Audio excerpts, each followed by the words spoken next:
세계 각국이 6세대 전투기 개발을 위해 한창 준비 중이다. 미국 해군은 2012년부터 NGAD 넥스트 제너레이션 에어 도미넌스 프로그램이라는 이름으로, 미국 공군은 PCA 페니트레이팅 카운터 에어라는 이름으로 각각 6세대 전투기의 개념에 대해서 연구 중이며, 일본도 5세대 전투기의 기술 수준을 확인하는 ATDX, 일명 신신 프로젝트를 종료하고 F-3라는 차세대 전투기 개발을 준비 중이다. 6세대 전투기에 가장 열성적으로 나서고 있는 곳은 유럽이다. 미국의 경우 6세대 전투기에 필요한 능력이 무엇인지, 기초 개념과 필요한 기술이 무엇인지 연구하는 과정이고, 일본은 국제 공동 개발을 준비 중인데, 유럽 각국은 6세대 전투기의 새로운 개념과 초기 디자인까지 결정하는 빠른 행보를 보이고 있다. 가장 먼저 치고 나선 나라는 영국이다. 지난해 7월 16일 영국이 공개한 템피스트는 현재 제작 중인 6세대 전투기 개념 중에서 설계가 가장 진전된 팀에 속한다. 유럽 유수의 전투기 제작 업체인 스웨덴의 사브가 먼저 템페스트에 관심을 보이고 있고, 이탈리아 역시 그 뒤를 따르고 있다. 독일과 프랑스는 FCAS 퓨처 콤바트 에어 시스템이라는 6세대 전투기를 만들기로 결정했다. 두 국가의 거대 방위 산업체인 에어버스 디펜스와 다소 데솔트는 원래 서로 다른 콘셉트의 6세대 전투기를 연구 중이었지만, 협의 끝에 공동 개발을 확정지었으며, 지난 2월 초에는 스페인 국방장관이 이 FCAS에 참여할 것으로 발표했으니, 유럽의 차세대 전투기는 영국, 이탈리아, 스웨덴 팀과 프랑스, 독일, 스페인 팀으로 정리된 셈이다. 중국도 6세대 전투기를 준비한다고 선언했다. 중국의 거대 항공기 제작사 중 하나인 청두 항공기 산업그룹 AVIC 고위 관계자가 2035년쯤 6세대 전투기가 등장할 것이라고 선언했고, 이와 별개로 현재 막 실전 배치되고 있는 5세대 스텔스 전투기인 J-20의 개량형을 준비하고 있는 것으로 알려졌다. 이런 세계의 흐름과 비교해 우리는 다소 갈 길이 먼 편이다. 대한민국 최초의 국산 전투기인 KF-X 보람에는 지난 14일 부품 가공에 본격적으로 착수했다. 시제기는 2021년에 등장하지만 본격적인 실전 배치는 2026년이 되어야 하는데, 이 전투기는 4세대 전투기와 5세대 전투기의 중간 수준인 4.5세대 전투기로 평가받는다. 이렇게 쓰고 보면 대한민국은 등장하자마자 최신 전투기보다 0.5세대 뒤진 전투기를 받고, 10년만 지나도 1.5세대 차이가 나는 전투기를 만들어 순식간에 구식화되리라 생각할 수도 있다. 하지만 이것은 상황을 지나치게 과장한 것이다. 이유는 이렇다. 첫 번째로 현재 등장하는 6세대 전투기 프로젝트 대부분은 5세대 전투기를 확보 못하는 국가들의 자구책에 가깝다.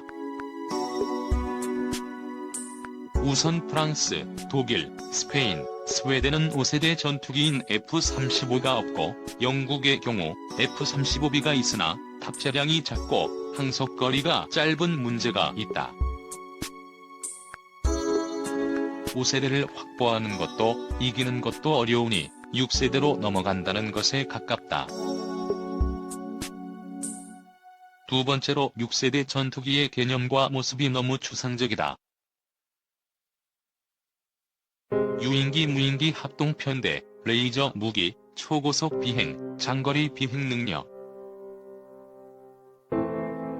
광대역 스텔스 능력 등 온갖 기능이 제시되고 있지만, 그래서 6세대 전투기가 기존 전투기를 무엇으로 능가할지 아직은 아무도 모른다. 마지막으로, 검증되지 않은 기술을 기반으로 한 전투기 개발은 항상 파멸적인 실패의 위험이 있다. 누군가가 먼저 해보지 못한 영역의 새로운 기술은 리스크가 너무 크다. 세계 최고의 국방과학기술력을 가진 미국조차 새로운 개념이 너무 많이 들어간 5세대 전투기를 만들면서 온갖 시행착오를 거쳤다. F-35 프로젝트가 처음 시작할 때만 해도 2009년에는 군에 인도하고 2012년에는 전투 임무에 투입할 거라 예상되었지만, 실제로는 지난해에서야 처음 시리아에서 실전에 투입됐고, 개량과 버그 수정은 아직도 계속되고 있다. 그렇다고 해서 선진국들의 6세대 전투기 타령에 우리가 완전히 손을 놓을 수는 없다. KF-X는 매우 우수한 전투기 플랫폼이며 확장성이 있지만 미래는 예측하기 힘들기 때문이다. 가령 레이저 무기의 경우 100kW 미만의 자체 방어용 레이저는 현재 운용 중인 전투기와 무인기에 탑재될 수 있어 우리 KF-X도 큰 문제 없이 장착 가능하겠지만, 앞으로 등장할 고출력 300kW급 레이저가 실용화된다면 발전 용량이 부족해서 KF-X에 탑재하고 싶어도 불가능할 가능성이 크다. 또한 EMP, HPM 무기 등 광선이 아닌 전파를 활용한 차세대 무기의 경우 적을 공격하는 전파의 특성이 우리 KF-X의 전파 반사 특성과 맞지 않을 수도 있다. 지금 시점에서 KF-X 다음 프로젝트 이야기를 하는 것은 너무 추상적이지만, 감히 KF-X 이후의 군용 항공기 로드맵 개발 계획을 제시해보자면 다음과 같다. 가장 중요한 것은 KF-X의 성공적인 완성이다.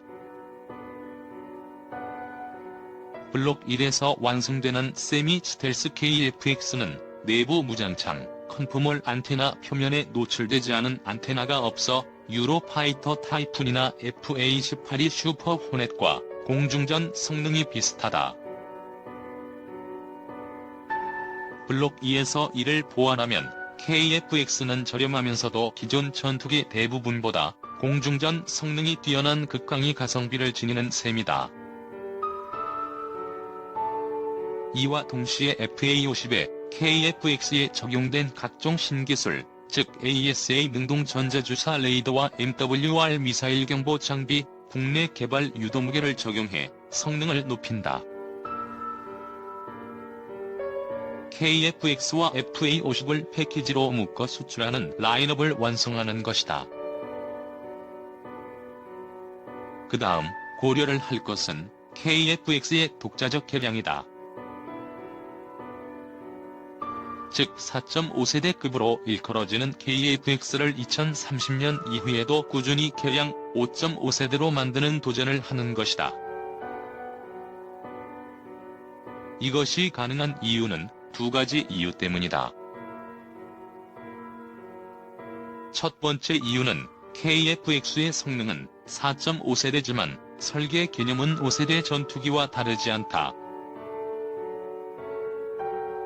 설계 당시부터 스텔스 성능을 고려한 외형을 가지고 있어 스텔스 성능 강화가 매우 용이하며, 최근 4.5세대 전투기의 전자장비를 5세대급으로 업그레이드하는 기술과 장비가 속속 생겨나고 있기 때문이다. 1970년대에 설계된 4세대 전투기는 내부 무장창, 날개 모양 수정, 공기 흡입구 수정을 해도 스텔스 성능이 크게 나아지지 않는다. 하지만 KF-X는 다르다. 블록 2에서 내부 무장창과 컨포멀 안테나를 추가하고, 블록 3, 4에서 공기 흡입구, 수직 꼬리 날개, 엔진 노즐을 더욱 스텔스하게 바꾸면 적어도 형상 측면에서는 지금 이야기되는 6세대 스텔스 전투기와 큰 차이가 없다. 6세대 전투기와 동일한 수준의 전파 흡수 소재를 사용하는 것만 남게 되는 셈이다. 두 번째 이유는 KF-X의 복저형 때문이다. KF-X는 비행 훈련을 위한 복저형 비행기가 존재하는데 이 복저형 좌석을 무인 전투기의 동대나 전자전 임무에 투입하도록 개량할 수 있다.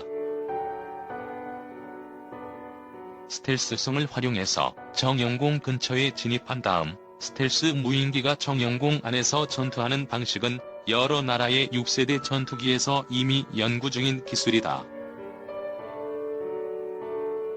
F-22나 F-35 같은 5세대 전투기는 좌석이 한 개뿐이라 무인 전투기와 같이 임무를 하려면 무인 전투기의 AI 인공지능 수준이 크게 높아야 한다. 낙후된 항공 후진국이었던 대한민국은 불과 20년 만에 세계 시장에 내놓을 만한 전투기를 만들 수준으로 성공했다. 우선은 한눈 팔지 말고 우리에게 주어진 소중한 플랫폼인 KF-X의 발전 방향에 집중할 때다.